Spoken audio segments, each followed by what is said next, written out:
Salut l'équipe, crypto déjà, la fin des haricots. On va parler de ça ce matin et on y va voir d'autres cryptos aussi que vous m'avez demandé en commentaire. On va faire un gros paquet aujourd'hui. Surtout, on va parler, est-ce que c'est la fin des haricots? Les gars, on est à 117 000 $, on perd 4% du côté de BTC alors que Ether ne perd que 1,7%. Donc ça, c'est plutôt pas mal. Ça veut dire que les altes sont plus forts dans cette chute. En tout cas, c'est ce que nous suggère pour ce matin. La map, c'est pareil pour XRP. BNB aussi qui perd 2,2%. Crypto Clébar, lui, il se prend une plus grosse diff, 6,7%. 4,1, bah non, ça c'est un wrap BTC. 5, qui perd 5,6, c'est XLM. Et celui qui est encore dans le vert, petit vert ce matin, 1,4%. Dans le milieu du tableau, on a Shiba qui perd 5%. À peu près pareil pour DOT. Qu'est-ce qu'on a d'autre d'intéressant? PP, lui, il perd 5,5%, 5,3% du côté d'ICP. MNT dans le vert, 3,5%, mais ça y est, j'ai dépassé le top 50 et c'est Ethereum Classique qui est 50e aujourd'hui. Du côté du BTC, les gars, d'un point de vue price action, c'est plutôt joli ce qu'on est en train de voir, regardez. Là, on s'est fait rejeter fortement. Donc ça, c'est une jolie image de rejet. Mais quand on se met en H4, vous voyez, on a été chercher les stops juste sous la consolidation. Puisque vous vous doutez bien, là, quand c'est passé dans le vert, il y en a plein qui se sont mis à longue comme des cochons. Et là, pour le coup, on a fait un joli petit nettoyage des familles du côté des volumes. On voit quand même que c'est un petit peu de retour. Vous voyez, ça descendait même pendant la montée. Et là, on est en train potentiellement de faire un changement de momentum. Le momentum, c'est juste la force du mouvement. Tout simplement.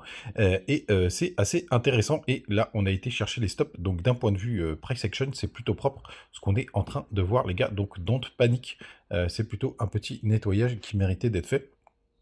On va aller voir ce que ça donne du côté des gaps. Des gaps. Où est-ce qu'ils sont mes petits gaps? Ils sont là. BTC 1. Est-ce qu'on a été les chercher? Alors, on a été chercher le petit premier. Hop. Qui datait de ce week-end. Et l'autre, c'est un gap de continuation. Donc, c'est pas dramatique. On n'est pas obligé d'aller le combler. Mais pour l'instant, on a été chercher un des deux. En tout cas, vous le savez que du côté du BTC, si on a une correction plus profonde, on peut aller jusqu'aux 114 000 sans aucun problème. Hop, tac, tac, tac, c'est là. 114 100, allez, 114 000, on va rester là-dessus. Ce sera un chiffre rond, comme ça, vous l'avez en tête. Donc, don't panique si on va chercher cette zone-là. Ce que je voulais vous montrer, c'est la BTCD. Où est-ce qu'elle est, ma BTCD? Voilà, je commence à être fatigué, moi. Bitcoin dominance, elle est là, parce que, tout simplement, c'est très joli ce qu'on est en train de voir aussi en weekly. On va passer en daily, ce sera quand même un peu mieux. Regardez, hop, vous voyez, le Bitcoin reste beaucoup moins fort. Et ça, c'est assez rare de le noter que les autres cryptos sur cette correction. Donc ça, c'est plutôt une bonne nouvelle. Donc don't panique. Et vous le savez, hier, je vous ai montré plein d'indicateurs qui vous montraient une grosse zone de résistance, hein. Notamment, d'ailleurs, on ne devrait plus la toucher désormais, puisque c'est des bougies weekly. C'est cette résistance, cette trendline RSI, et pour l'instant, on se fait bien rejeter. Donc ça, c'est plutôt chouette. Et vous aviez aussi le support de l'USDT Dominance. Tout simplement, je vais me mettre en normal. Vous le savez, il ne faut pas être en log. Et vous voyez, donc on était sur une zone de support et de résistance.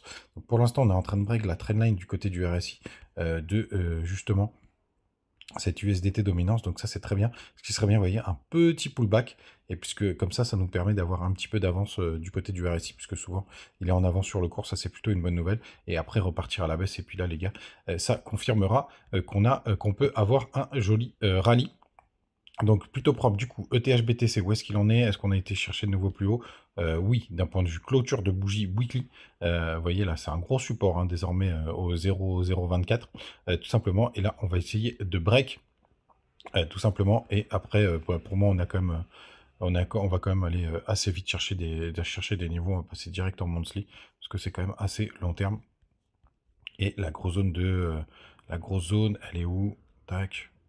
Bah ouais, c'est passé dans ces eaux-là, hein, tout simplement vers les 0,27, allez 0,28 pour faire un compte rond, mais ce qui nous confirmera le break si jamais on vient les casser, donc ce sera plutôt une très très bonne nouvelle les gars. Donc vraiment, vraiment, moi je trouve ça plutôt pas mal ce qu'on est en train de voir, surtout, et ça c'est assez rare, avoir le BTC qui corrige plus que nos cryptos préférés. Les gars, avant de continuer, n'oubliez pas, vous avez les petits liens du côté de BitGet. Justement, il y a le concours de BitGet là en ce moment, le KCBG. Je pense que je vais pas créer de team les gars. Je vais en rejoindre une team française. Je pense que je vais pas me faire chier. Bitunix aussi pour faire mes petits trades aussi, que j'utilise pas mal. J'utilise aussi Mexer, vous avez dans la description, crypto.com et Trade Republic. N'oubliez pas, il y a plein de petits bonus si vous cherchez des exchanges. Et justement, ETH, qui est plutôt propre. Qu'est-ce qu'il me fait lui? Tout simplement, vous voyez, là pour l'instant, on s'est fait rejeter par les 3083. Hop, du côté de Bitunix, ça peut être un peu différent, mais vous voyez, hop, on est sur l'imbalance quasiment au poil de cul, hein, parce que l'imbalance, elle est très exactement jusqu'au 3143, l'imbalance weekly, mais là, c'est plutôt propre, on est en train de le retravailler. Bien évidemment, il ne faut pas un gros décrochage de BTC pour que ce soit propre, mais pour l'instant, bah, tout va bien les gars, RAS. On est pour moi plutôt bullish du côté d'Ether. Ça continue de pousser tranquillement. Tout simplement, d'ailleurs, dans une vidéo, vous m'avez demandé quel était mon top crypto, mon top bag. Donc vraiment mon top, parce que j'ai ces cryptos-là. Je vous ferai une vidéo, une matinale quand il se passera pas grand-chose. On parlera de ça très rapidement. Crypto Fear and Greed, on est à 72. Donc un petit coup de stress. 400 millions de liquidation, ça reste beaucoup. Attention, les fundings sont encore très élevés. Il y a des fundings négatifs, tiens, du côté de Quick. D'ailleurs, je suis toujours en position sur Quick. Là, pour l'instant, je gagne autant d'argent à être en levier que par rapport à ma position. Donc ça, c'est plutôt drôle. Orca aussi, qui est pas mal en négatif. C'est intéressant de voir toutes ces cryptos en négatif. Il y a Grace et Bera. Tout simplement, Bera, à mon avis, qui pourrait nous faire quelque chose d'assez sympathique. 2,14 millions de Bitcoin sur les échangeurs. Le dollar qui est un peu plus chaud ce matin, 97,66, mais il est toujours sous les 98. Donc plutôt pas mal. Les gars, vous m'avez demandé, là je vais reprendre ce message, on parle peu de Polkadot, Lycon, Fetchai, Chainlink. Donc déjà, deux choses importantes. Polkadot, je n'y crois pas du tout. En plus, ils payent des milliers d'euros, notamment la monnaie Radar qui s'est fait ultra sponsor. Moi, Polkadot, pour moi, c'est poubelle. Litecoin, c'est des vieilles cryptos. Pour moi, j'y toucherai pas, les gars, je vous l'ai dit. Pour moi, des nouvelles cryptos viennent chasser les anciennes. Donc ça, c'est vraiment deux cryptos. Je vous le dis, je vous les analyse même pas pour une raison toute simple. C'est qu'elles n'ont pas fait de nouveau plus haut en 2021. Alors, on va regarder juste, enfin, Dotsi, parce que pour le coup, c'était une crypto, je crois, qui a été lancée plutôt en 2021. Mais Litecoin, je crois qu'ils n'ont pas fait de nouveau plus haut. On va regarder, hop. Si, un léger nouveau plus haut. Ouais, un léger nouveau plus haut, mais bon, c'est pas folichon. Donc ça, pour moi, c'est des cryptos qui sont trop vieillottes, hein. Ça veut pas dire qu'elles vont pas performer et peut-être qu'elles feront des multiplicateurs assez impressionnants, mais moi, c'est des cryptos sur lesquels je touche pas parce que je trouve qu'il se passe plus rien. Il y avait les Paragen du côté de DOT en 2021. D'ailleurs, ils ont refait un nouveau sommet, mais pour moi, et Market Cap, non, ça va, la dilution est plutôt propre.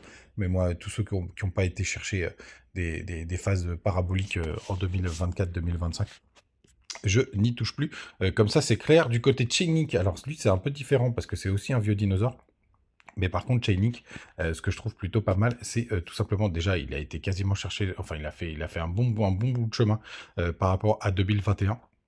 Et surtout, les gars, vous voyez, en 2021, même sur la phase parabolique, la deuxième phase du bull run, en novembre, il a fait de meilleures performances et surtout, bah, c'est plutôt une crypto qui est incontournable. Donc pour le coup, celle-là, je comprends qu'on soit explosé. Moi, je suis sorti la Chainlink, tout simplement. Mais après, je pense que ça peut vraiment faire des belles performances. On va se foutre en weekly. Tac. On a été chercher, tiens, on a quand même été chercher les 30 $, donc là c'est plutôt pas mal. On a une correction de 50%, donc ça c'est plutôt propre. Là on a une belle zone de support, il y a un gros W weekly qui pourrait se former. Non, pour le coup de Chainlink, là c'est un peu plus intéressant. On a un ATH à 52. Je pense qu'on pourrait aller chercher pas un nouvel ATH, mais d'aller retrouver l'ATH de Link. Ça, je serais vraiment pas surpris. Ce qui nous ferait un joli x4 à peu près. Ouais, x4. 4 fois, ouais, non, un peu moins de x4. Et pourquoi pas aller gratter, les stops. D'ailleurs, il est peut-être un peu plus haut que ça. Ouais, non, si c'est ça, à peu près un peu plus de 50 $. Tout simplement. Et après, vous voyez, il y a ce gros porte-voix qui se forme, qui est très joli. Donc pour le coup, Link, qui est plutôt dans une bonne configuration. Voyons, on va chercher à chaque fois des sommets plus hauts que les précédents. En plus, on est en train de faire un creux ascendant, donc ça c'est plutôt propre. On n'est pas très loin de la zone de reprise. On est à peu près à 50% de performance. Donc c'est plutôt pas mal. Le MACD est très bien orienté. Vous voyez là, le double creux, il est plutôt joli. Donc Link, plutôt pas mal. Et l'autre, c'était Fetch AI. Alors, Fetch, crypto intelligence artificielle. Moi, ce qui m'embête un peu, c'est que j'ai l'impression que ça performe pas trop en ce moment. tout simplement. Et je préfère être exposé en toute franchise à notre ami TAO, un peu, parce qu'il a un peu plus de hype en fait que toutes ces cryptos-là. Donc moi j'ai un gros bag en TAO tout simplement. Après, FET, il a fait des belles performances sur la fin d'année quand on était. Ah non, c'était en mars surtout. C'était en mars 2025. Il a fait des belles performances 2025 où j'ai pas assez d'historique. Si pourtant j'en ai plutôt pas mal. Ou alors c'est moi qui sais plus lire. Tac tac tac. Ouais, mars de mai, non, c'était le 25 mars. Et après, en fin d'année, qu'est-ce qu'il nous a fait? 25 novembre. Oui, il n'a pas fait de nouveau plus haut en novembre. Lui, il a vraiment été dans la hype de quand il y a Nvidia qui a explosé là en mars 2024, tout simplement. Donc, ouais, c'est mars 2024. Ici, juste là, hop, pour l'instant, en tout cas, d'un point de vue graphique, c'est très joli. On a fait des jolis pullbacks. Ce qui m'embête un peu, c'est que j'aurais préféré qu'il performe un peu plus que ça. On est en train de faire un double creux qui est plutôt propre. Alors, pour le coup, en termes de configuration, il est plutôt pas mal. Ah ouais, c'est plutôt chouette là ce que nous fait Fett. La question c'est est-ce qu'il retrouvera aussi de la hype. On est à combien donc de l'ATH 3,84.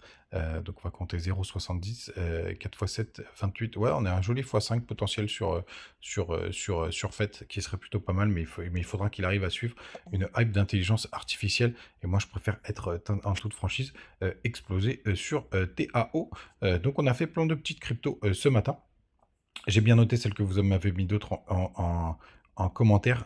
Tout simplement, on a Blur, ED, YDX, STX et Gala, des petites cryptos qu'on verra dans une prochaine matinale. N'hésitez pas à me les mettre, mais on regardera ça. Je vous l'ai promis, en ce moment, on peut le faire. Passez une très très bonne journée et encore très bonne nouvelle, ce BTC qui retrace plus que ETH.